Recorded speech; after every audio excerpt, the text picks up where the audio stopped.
श्री ब्रजमंडल की एक दिव्यतम विभूति, परम रसिक संत बाबा श्री प्रिया शरण जी महाराज, अत्युच्च कोटि का जिनका स्वयं का साधक जीवन था, भाव सिद्ध महापुरुष, एक बहुत अच्छे साधक ने एक बार उनसे श्री गोपाल मंत्र का पुरस्चरण करने की आज्ञा मांगी। और बाबा पूज्य बाबा उस साधक के व्यक्तिगत जीवन से परिचित थे, वो जानते थे कि बहुत अच्छा साधक है, सदाचार संपन्न है।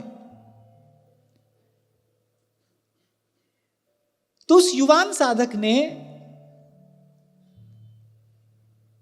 जिसका पूज्य बाबा में गुरुवत भाव था, बाबा से अनुमति मांगी श्री गोपाल मंत्र का पुरस्चरण करने की।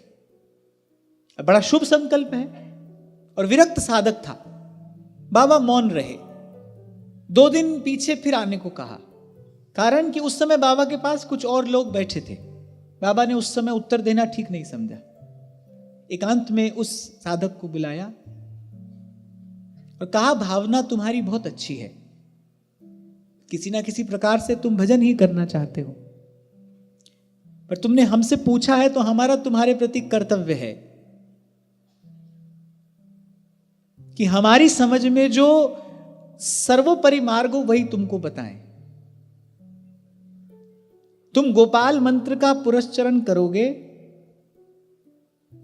तो मंत्र जप से तुमको सिद्धि प्राप्त होगी, जो अंत में साधक जीवन का अनिष्ट करेगी।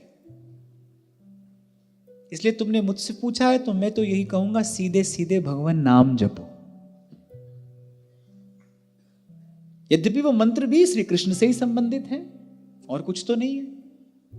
फिर ठीक ऐसी घटना हमारे गिरिराज जी वाले पूज्य श्री पंडित जी महाराज, उनसे उनके एक बहुत अंतरंग परिकर ने अनुमति मांगी मंत्र का पुरस्चरण करने की, और बाबा ने बिल्कुल ठीक यही बात कही।